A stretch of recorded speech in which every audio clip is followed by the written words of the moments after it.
What is the tallest building in the world? Mia Khalifa.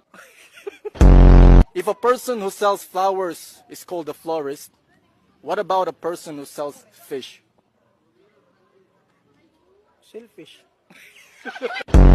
If you enjoy spending time alone, what type of person are you? Inverter. What do you call a person who is looking good in a photo without having to try? Photosynthesis. What is the oldest bank in the world? Power bank. What is the longest sentence in the world? Life sentence. Are you fast at math? Yes, of course.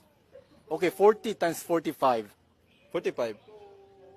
Your answer is way off. But that's pass.